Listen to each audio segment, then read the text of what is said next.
नमस्कार दोस्तों। जो फास्ट फूड है वो हमारे सेहत के लिए अच्छा नहीं है, ये बात आपको पता रहती है। हमें वो चीज़ अवॉइड करना है, ये हमारे मन में डिसाइड रहता है। ये हमारा नॉलेज हमें बताता है, जो फैक्ट्स है वो बताते हैं कि फास्ट फूड का कंजम्पशन बॉडी वेट गेन करता है और इसलिए मुझे वो अवॉइड करना चाहिए। और जब भी हम दोस्तों के साथ बाहर जाते हैं या फिर कहीं पार्टीज में जाते हैं, कई फंक्शंस में जाते हैं, तो वहां पे हम फास्ट फूड जो है वो अवॉइड नहीं कर पाते हैं। यानी कि जो एक्टर है उसकी एक्शन जो बिलीफ सिस्टम है उससे कॉन्ट्राडिक्ट कर रही है। सोशल मीडिया का यूज ज्यादा करने से हमारी प्रोडक्टिविटी कम हो जाती है, प्रोक्रास्टिनेशन बढ़ जाता है। ये चीज हमें पता है, लेकिन फिर भी हम जब भी टाइम मिलता है, मौका मिलता है, वीडियोस देखने लग जाते हैं और घंटों उस पर स्पेंड कर देते हैं। यहाँ पे भी आपकी जो एक्शन है वो कॉन्ट्रडिक्ट कर रही है आपकी बिलीफ सिस्टम या वैल्यूज के साथ। जब भी ऐसी सिचुएशन आए उसे हम कॉग्निटिव डिसोनेंस या संज्ञानात्मक मतभेद कहते हैं। इसमें जो हमारी वैल्यूज है, जो इनर वैल्यूज है, जो बिलीफ सिस्टम है और जो हम एक्शन परफॉर्म कर रहे हैं उसमें कॉन्ट्राडिक्शंस आता है।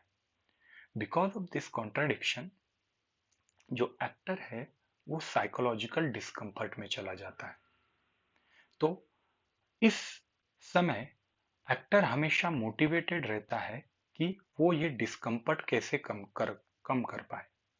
और ये कम करने के लिए वो उसके पास तीन बेसिकली मेथड रहते हैं, उसमें से एक वो जनरली यूज करता है at the time of cognitive dissonance. पहली मेथड है कि वो अपनी एक्शंस अपने वैल्यू के हिसाब से लेने की कोशिश करेगा।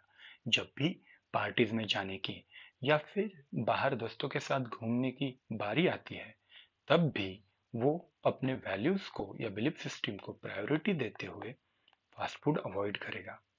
वो मोबाइल जब भी हाथ में आए तो वैल्यू सिस्टम कह रहे हैं, बिलीव कह रहा है कि मोबाइल का ज़्यादा यूज़ अच्छा नहीं है, तो वो मोबाइल साइड में रख देगा। अब दूसरा है कि मैं मेरे बिलीव को मॉडिफाई कर रहा हूँ to justify my action.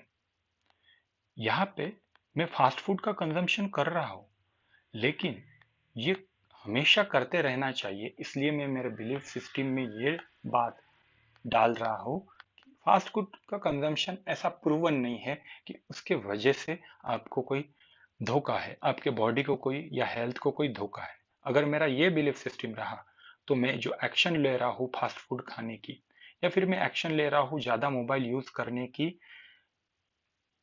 When मेरे बिलीफ सिस्टम में मैंने बिठा दिया है कि मोबाइल का यूज़ तो इंफॉर्मेशन गेन करने के लिए और उसका जितना ज़्यादा यूज़ करो उतना इंफॉर्मेशन मिलेगा। अगर मैंने ऐसे बिलीफ मेरे में डाल दिया तो जो एक्शन परफॉर्म करूँगा वो तो जस्टिफाई करेगा। तो यानी मैंने मेरे बिलीफ सिस्टम को चेंज कर दिया मेरे एक्शन को, एक्शन के हिसाब से।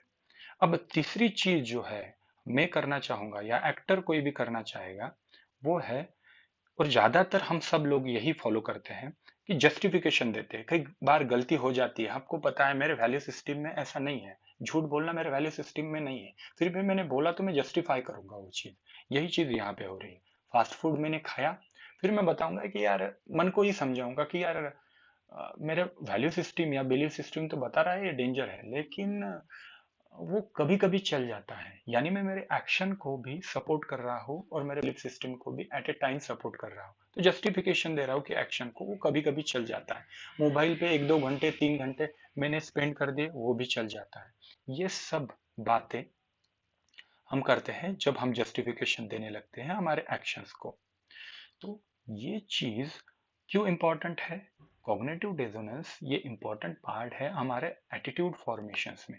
वैल्यूज और एक्शंस हम कैसे ले रहे हैं, कॉग्निटिव डिसोनेंस जो स्ट्रेसफुल सिचुएशन हो उसको हैंडल कैसे हो पाता है हमसे, इस पे भी हमारा एटीट्यूड जनरेशन काफी बार डिपेंड रहता है।